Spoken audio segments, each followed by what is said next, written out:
fait maintenant un nouveau point sur le visage de l'équipe version 2009-2010. La semaine dernière, on vous annonçait le départ de Rodolphe Berthaud et d'Yven Sadoun. Yven qui a décidé de rebondir aussitôt en s'engageant avec les Cormorans de Rennes, une équipe de Division 3. Cette semaine, on peut vous dire, comme on le laissait déjà entendre, que les Ducs se séparent de leur capitaine, Jean-François Jaudoin. Pas de grief particulier envers lui, Heikki Laimé reconnaît qu'il a rempli son contrat. Jeff fait sans doute les frais de la présence de plusieurs joueurs assez âgés, en tout cas proches de la quarantaine. À 38 ans, il pourrait maintenant effectuer un retour vers Briançon. En revanche, après Jonathan Bellemare, Éric Fortier et Pierre-Luc Laprise la semaine dernière, 3 autres joueurs ont annoncé qu'ils restaient à Angers. Thomas Baluch, l'attaquant au physique impressionnant qui a brillé pendant les playoffs en se classant 2e pointeur, re-signe chez les Ducs pour une saison.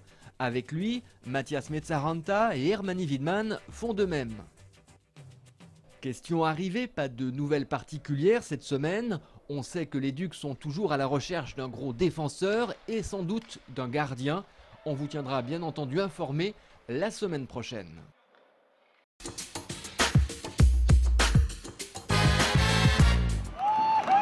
Pour terminer ce hockey les Ducs, on va dire bravo aux brûleurs de loups. Ce sont les Grenoblois qui ont remporté les playoffs de Ligue Magnus en battant Briançon 3-1. Saison extraordinaire pour les Isérois, vainqueurs du championnat, de la Coupe de France et de la Coupe de la Ligue. Ça avait pourtant mal commencé pour eux à Briançon lors du premier match. Retour sur la rencontre avec nos confrères de Télé Grenoble qui étaient sur place.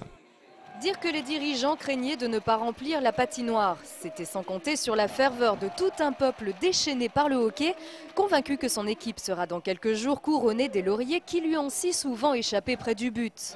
Afin de rapporter le titre qu'on n'a jamais eu. Ça va être la bonne, hein. Et on y croit, on est tous derrière les rouges.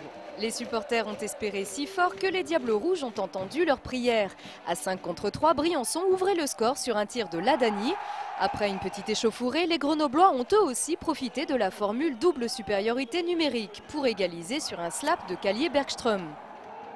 Score équilibré à l'image de la partie. Les Grenoblois, c'est sûr, étaient bien dans le coup. Et les premiers instants de la 3e période allaient changer la donne. Une pénalité sévère contre Ludek Bros offrait aux Diables l'occasion de reprendre l'avantage. Et le hockey se joue à 5 contre 5, démonstration. À 4 contre 4, Briançon se montrait plus solide à l'offensive, Ladani offrait le break. Un peu plus tard, à 5 contre 3, Grenoble et Ludek Bros réduisaient l'écart. Et à 5 contre 4, Briançon retrouvait son avance confortable sur un tir victorieux de Seikoula. La cage libre d'Eddy Ferry accueillait un dernier palais lancé par Groslo. 5-2, l'addition est trop lourde pour une partie si serrée.